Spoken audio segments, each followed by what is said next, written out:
Bonjour à toutes et à tous et bienvenue dans ce nouveau Good Morning Market du vendredi 26 avril 2019.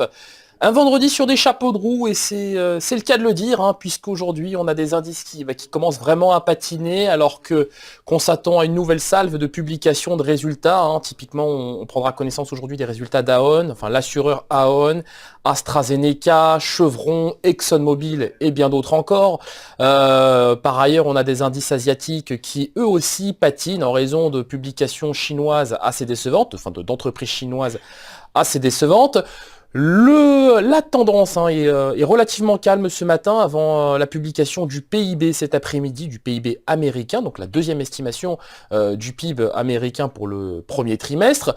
Passons tout de suite au calendrier économique de ce vendredi. Vous allez voir qu'il y a peu de statistiques, mais justement, on va faire dans le qualitatif aujourd'hui.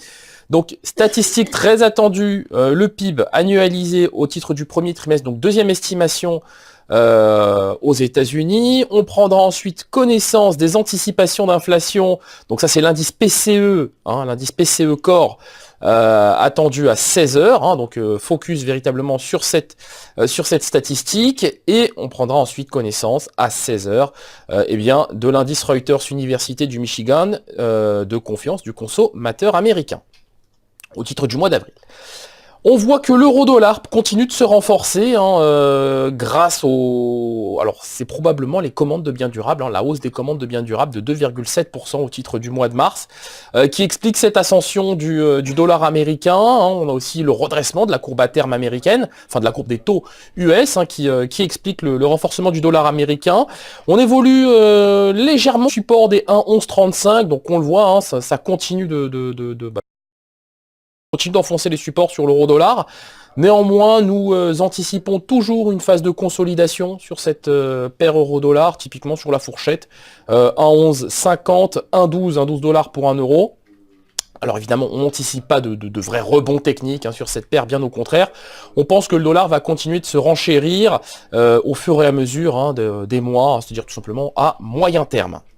Le Dow Jones maintenant, qui a été pénalisé hier par les résultats de 3AM, donc le conglomérat 3M. Évidemment, c'est une nouvelle donnée qui pénalise les indices. On avait déjà vu avant-hier Caterpillar avec... Alors Caterpillar a fait état de bons résultats, mais le fait que Caterpillar ait perdu des parts de marché importantes en Chine, ça a tout simplement pénalisé l'indice Dow Jones. Et d'ailleurs pénalisé le titre Caterpillar lui-même. Pour ce vendredi, nous anticipons une correction de l'indice sur le niveau des 26 345.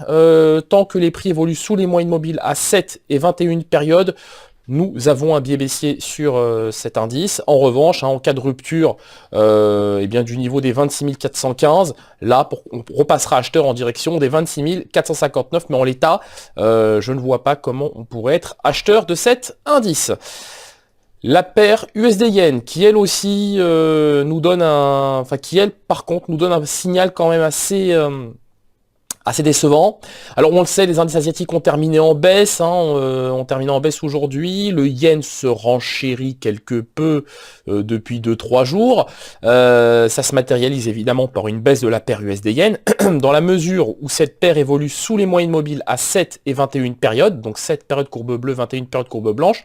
On peut commencer à anticiper une correction de cette paire, comme je le disais déjà hier, en direction des 110,9 yens pour 1 dollar, d'autant que le RSI, lui, évolue légèrement au-dessus de sa zone de neutralité, donc début d'une configuration baissière sur cette paire USD-Yen. Attention, un renforcement du yen pourrait tout simplement provoquer une baisse des indices, voilà, tout simplement. Donc un biais flight to quality. Le pétrole, donc on commence à payer les hausses de stock aux États-Unis. Donc ça se matérialise forcément par une baisse du contrat WTI à 64,85, donc sous le niveau des 65 dollars le baril. En dessous des 64,75, c'est le niveau des 64,5 qu'il conviendra d'avoir à l'esprit, mais dans le cas présent, il n'y a pas encore péril en la demeure. Notons par ailleurs que l'Allemagne et la Pologne ont suspendu leurs importations de pétrole russe en raison d'une contamination de l'oléoduc, alors contamination au chlorure organique, si ma mémoire est bonne. Donc c'est quelque chose qui a propulsé, enfin c'est une annonce qui a propulsé les cours du Brent hier au-delà du niveau des 75 $ le baril, mais on a très vite été rattrapé par la remontée des stocks dans les pays de l'OCDE et particulièrement aux États-Unis. Terminons cette analyse matinale avec le DAX, donc le DAX 30 qui évolue toujours au-dessus du niveau des 12 285 points. On est capé par les moyennes mobiles à 7 et 21 périodes. En cas de rupture du niveau des 12 285, c'est le niveau des 12 250 qu'il conviendra d'avoir à l'esprit dans un premier temps. Et dans un second temps, le niveau des 12 220 points. Merci d'avoir suivi ce Good Morning Market. Nous allons nous quitter sur cette note. Nous vous souhaitons, comme d'habitude, une excellente séance de trading, une très bonne journée, un très bon week-end.